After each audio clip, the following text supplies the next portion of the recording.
Once in a city, Buddha was giving a sermon to everyone, discussing the concept of attachment and how it is the main cause of human suffering.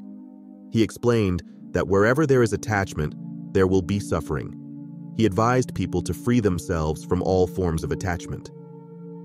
After conveying his message, Buddha left. The next day, a man approached Buddha and said, "I understand the teaching you gave me yesterday. I have let go of all my attachments and come to you. Please accept me as your disciple. Now, my only goal is to seek the truth." Buddha smiled and asked, "What attachments have you let go of?" The man replied, "I have left behind my home, my parents, my wife, and my little child. My wife is very ill, and my life was filled with sorrow until I heard your teachings. But now, I understand that my suffering was caused by my attachments to my wife, child, and parents. Whenever I saw my wife suffer from her illness, it caused me immense pain. Sometimes, I even wished she would pass away to lessen her suffering. Sometimes, life felt meaningless. But now I understand that it was due to these attachments that I was unhappy. That's why I've left everything behind. The sole purpose of my life now is to seek the truth," the man replied. Buddha asked, "Are you truly willing to leave everything behind?" The man said, "Yes." Buddha then inquired, "Are you not leaving anything from your past? Any old relationships?" The man responded, "I'm not holding on to anything from my past. I have abandoned my family, and I won't turn back to see them again." Buddha smiled and said, "Tonight, rest here, and tomorrow morning, come meet me." During the night, the man contemplated and realized that he had wasted his life by focusing on worldly matters. Now, he was becoming a part of a great responsibility that Buddha himself was leading.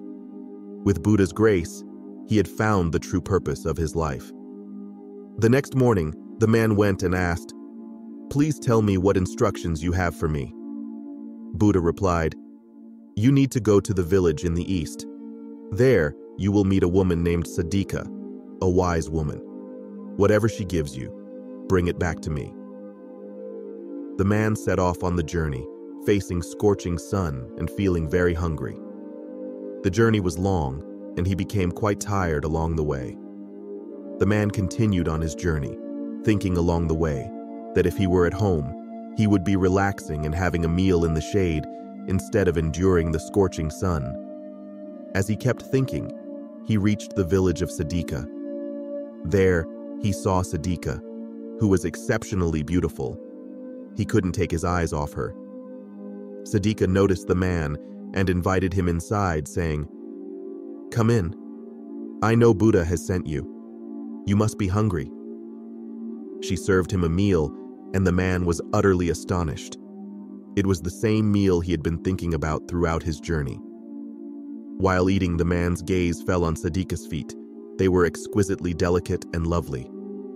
Sadika said that Buddha's feet were incredibly beautiful, and whoever finds a place at his feet doesn't need anyone else's feet. Hearing this, the man lowered his gaze. After finishing the meal, the man thought that he had eaten, and it would be nice to rest for a while. However, now he realized that he needed to leave from here. Sadika suggested, "You've had your meal. Take a short rest.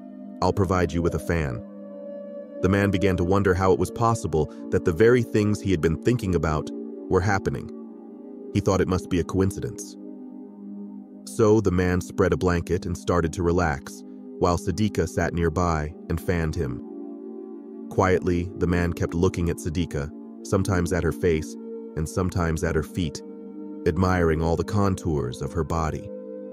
In his mind, he thought, "What a beautiful and lovely lady she is. She should have been my wife." He silently composed numerous poems in his mind for Sadika. A little later, he remembered that he had to leave. He told Sadika that he should go now. As he was about to leave, the man thought, "Let me have one more good look at Sadika before I go. She's so incredibly beautiful." At that moment, Sadika said, "Nothing is there in a body. It's just flesh, bones, and the circulatory system. There's nothing more to it. It's all perishable. Hearing this, the man felt uneasy and asked, "Are you clairvoyant? Can you read my mind?" She replied, "No, I'm not clairvoyant. Through Buddha's grace and my own practices, I understand life and can sense thoughts and emotions. That's why I tell you, there's nothing in a body. It's temporary and will perish." The man felt deeply embarrassed, realizing that this woman had respected his inner thoughts. He thought to himself, "She knows my inner feelings, and she has shown me so much respect. What I have done with her, I have committed a great sin." The man couldn't bring himself to meet Sadika's gaze and left for Buddha's ashram. He explained everything to Buddha and admitted his mistake.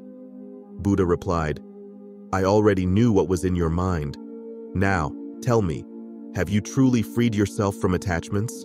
The man replied, "As per your guidance, I have let go of all my worldly attachments, including my family." Buddha explained, "External attachments and desires are not the only ones that bind us. Attachments and desires exist within us, not just outside.